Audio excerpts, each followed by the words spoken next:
আজকে আপনাদেরকে সুন্দরবনের একটা অংশ দেখাচ্ছি, যেখানটায়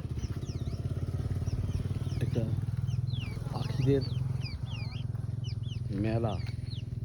দেখুন কত ধরনের পাখি এখানটায় খেলাধুলো করে এরা। এই যে দুজন ভেঙে আপন মনে ডেকে চলেছে, তারা যেন কিছু একটা আলোচনা করছে, এরকম এরকম মনে হচ্ছে। এমনই ওই দেখুন আর একটা পাখি, বেশ ওরাও বেশ, ওখানেও দুজন, ওরা দুজন একটা ডালে বসে। দেখুন এখানে একটা পাখিদের একটা অপূরব শোভা। ওই দেখুন গাছের ডালে দুজন পাখি, ওই দেখুন ওই একজন দুজন ঘুঘু। দেখুন সব মোটামুটি একটা পাখিদের এখানে একটা হাট বসেছে।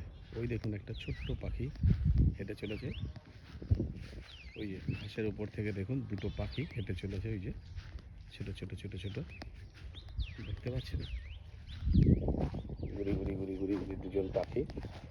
তারপরে ওই দিকটা দেখুন বক, মাছের ভিতর এই দেখুন দুটো পাখি উড়ে গেল। ওইদিকে তারে বসে আছে কত সুন্দরভাবে, দেখুন কত পাখি, মানে এখানে যেন একটা অপরূপ শোভা পাখিদের। এই একটা ঘুঘু উড়ে যাচ্ছে।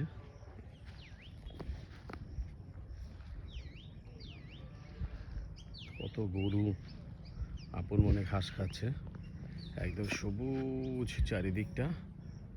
আর তার মধ্যে একটা জলের ঝিল যেন এখানে, আর তার মধ্যে অনেক মাছও আছে। আর সেই মাছগুলো খাওয়ার জন্য পারে পারে বক বসে আছে। আর এই যে রাস্তাটা দেখছেন, একদম সোজা চলে গেছে নদী ধার, একদম গিয়ে নদীতে মিশেছে এই রাস্তাটা।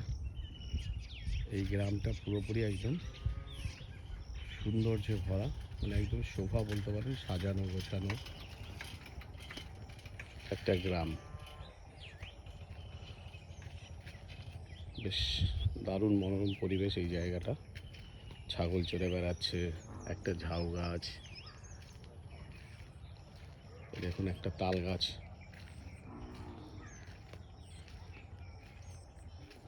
এক পায়ে দাঁড়িয়ে সব গাছ ছাড়িয়ে সেই যে তাল গাছ। এখানে বেশ কিছু ছোট ছোট নিম গাছও হয়েছে। একটা ছোট্ট ছাগল ছানা, দেখুন খুব বেশি দিন বয়স হবে না এর, একদম একটা বেবি ছাগল বলতে পারেন, খুব কিউট। তার মধ্যে একটা কুকুর শুয়ে আছে, শান্ত স্বভাবের কুকুর। দেখুন তার সঙ্গে কলা গাছ, বেশ কলাও হয়ে আছে, এক কাঁদি কলা। এগুলো কিন্তু পাকা কলা, খাবার মতো প্রায় হয়ে এসছে। এটা করমচা গাছ, আপনাদেরকে দেখাচ্ছি, এটা কিন্তু করমচা গাছ। একটা জংলি গাছ হয়ে রয়েছে, তার ভিতরে যেন কেমন ধরনের কি একটা ফলও হয়েছে।